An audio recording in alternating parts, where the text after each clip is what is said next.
متقیوں کی تیسری خوبی وَمِمَّا رَزَقْنَاهُمْ يُنْفِقُونَ، ہم نے جو ان کو عطا کیا وہ اس سے خرچ کرتے ہیں۔ کس سے خرچ کرتے ہیں؟ جو ہم نے ان کو دیا۔ مالک کی کیسی کرم نوازی، خود دے کر عطا کر کے پھر کہتا ہے مجھے قرض دے دو، اور پھر اگر تم مجھے دو گے تو میں اس کے بدلے میں تجھے کئی گنا عطا کروں گا۔ کیسا سودا ہے اور کتنا نفع بخش سودا ہے۔ متقیوں کی یہ صفت بیان فرمائی گئی کہ وہ اللہ کی راہ میں خرچ کرتے ہیں اس کے دیے ہوئے سے۔ قاضی بیضاوی رحمۃ اللہ تعالیٰ علیہ فرماتے ہیں کہ یہاں صرف مال ہی مراد نہیں ہے، راہ خدا میں صرف مال خرچ کرنا ہی مراد نہیں، بلکہ جو بھی انہیں دیا گیا، وہ علم ہے تو علم بانٹتے ہیں، وہ روحانیت ہیں تو روح کا نور بانٹتے ہیں،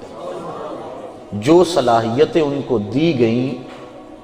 اس کو راہ خدا میں خیرات کرتے ہیں، لٹا دیتے ہیں۔ تو جو راہ خدا میں خرچ کیا جائے خرچ کرنے سے کم نہیں ہوتا۔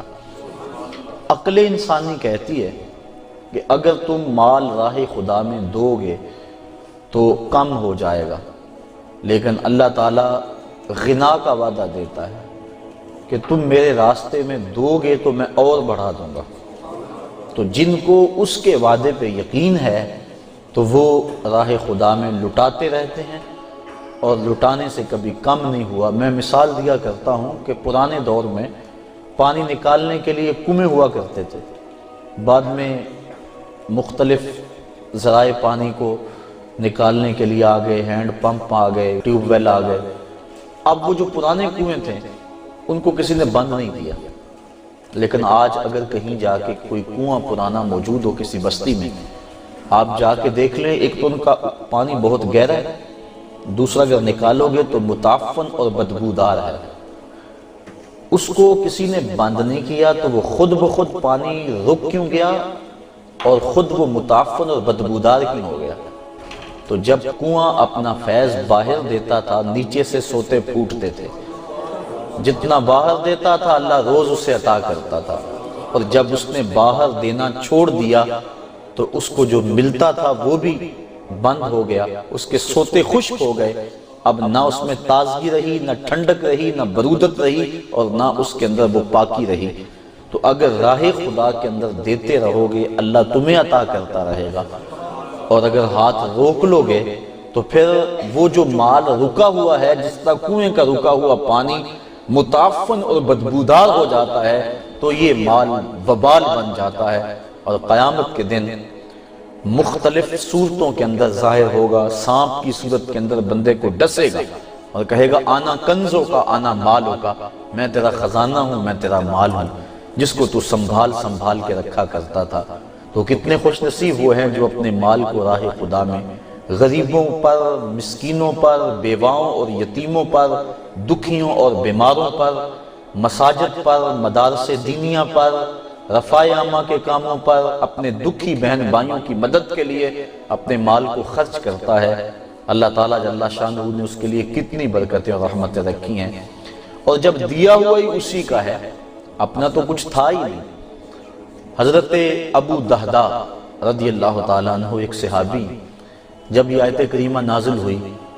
کہ من ذا الذی یقرض اللہ قرضا حسنا، کون ہے جو اللہ کو قرض حسنا دے، تو وہ حضور کی خدمت میں حاضر ہوئے۔ عرض کی حضور کیا اللہ نے واقعی ہم سے قرض مانگا ہے؟ فرمایا ہاں اللہ نے ہم سے قرض مانگا ہے۔ تو انہوں نے حضور کا ہاتھ پکڑا اور ایک سمت لے کر چل دیے۔ آگے ایک باغ تھا جس میں کھجوروں کے 600 درخت تھے، وہ حضرت ابو دہدہ کی ملک تھا، اور اس کے اندر ہی ان کی رہائش تھی، کل اثاثہ اور سرمایہ ان کا وہی باغ تھا۔ تو پھر پوچھا حضور کیا اللہ نے واقعی ہم سے قرض مانگا ہے؟ حضور نے فرمایا ہاں اللہ نے ہم سے قرض مانگا ہے۔ کہا پھر آپ گواہ بن جائیے سودے کے، یہ باغ میں نے اللہ کو قرضے میں دے دیا،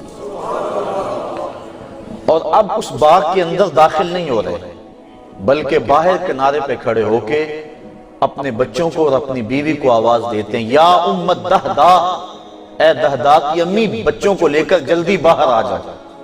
یہ باغ اب ہمارا نہیں رہا، میں نے اللہ کو دے دیا۔ اب وہ پاک باز خاتون، اس کا جذبہ دیکھیے، اس نے جلدی جلدی سامان سمیٹا، جلدی جلدی بچوں کو لیا اور باغ سے باہر آ رہی ہے۔ یہ نہیں کہتی کہ ابو دہدا تم نے کیا کیا، یہی تو ہمارا کل سرمایہ تھا، اب کہاں جائیں گے، بلکہ اس کے لبوں کے اوپر یہ لفظ تھے، رابحہ بیعک یا ابا دہدا، رابحہ بیعک یا ابا دہدا، دہدا کہ ابو تو نے بڑا نفع والا سودا کر لیا ہے، تو نے بڑا نفع والا سودا کر لیا ہے۔ تو یہ اہل تقوی کی صفت ہے کہ وہ راہ خدا میں خرچ کرتے ہیں، اور راہ خدا میں خرچ کر کے اگر خوشی ہو تو یہ علامت ہے تقوی کی۔ بعض وقت مجبوراً خرچ کرنا پڑ بھی جاتا ہے، ریا کے لیے، نمائش کے لیے،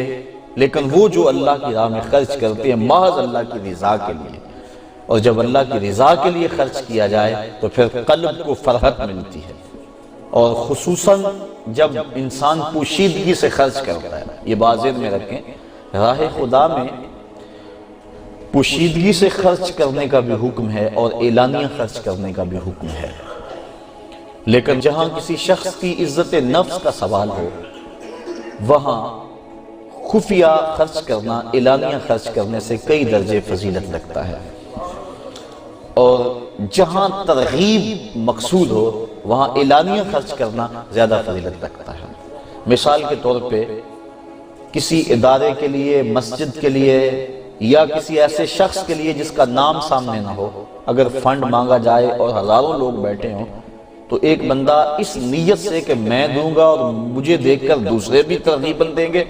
تو پھر اس کی نیت ریا کی نہیں ہے،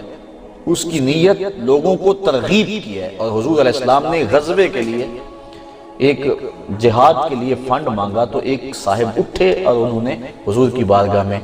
اپنی استطاعت کے مطابق مال پیش کیا۔ جب وہ اٹھے تو ان کے دیکھا دیکھی کافی لوگ اٹھے، انہوں نے مال پیش کیا۔ اس موقع پہ حضور نے ارشاد فرمایا، من سنّا فی الاسلام سنتاً حسنہ،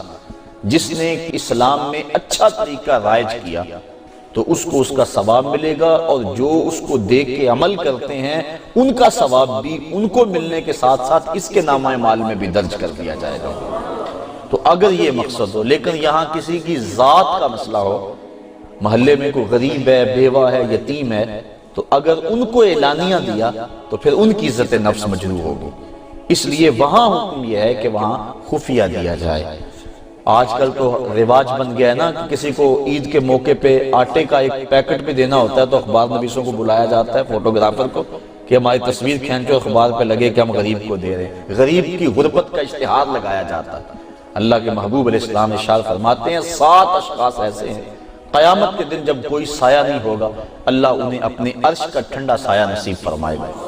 ان میں سے ایک شخص فرمایا رجل تصدق بصدقۃ فاخفاها حتى لا تعلم شماله ما تنفق يمينه، کہ جس آدمی نے صدقہ کیا اور ایسے خفیہ انداز میں کیا کہ دائیں نے خرچ کیا بائیں ہاتھ کو خبر نہ ہو سکی۔ فرمایا قیامت کے دن جب دھوپ کڑک رہی ہوگی اور کسی کو کوئی سایہ نہیں ملے گا، ان 7 اشخاص میں سے ایک یہ شخص بھی ہے جس کو اللہ اپنے عرش کا ٹھنڈا سایہ نصیب فرمائے گا۔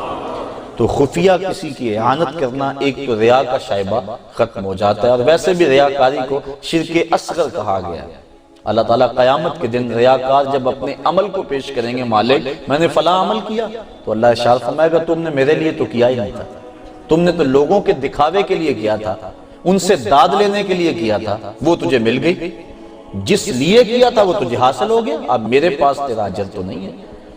تو آج ہمارا رواج ہو گیا کہ ہم مسجد میں پنکھا بھی لگوائیں تو تینوں پروں پہ اپنا نام ضرور لکھواتے ہیں، برائے صالح ثواب فلاں صاحب۔ اللہ کو نہیں پتہ کس کے لیے دیا جا رہا ہے،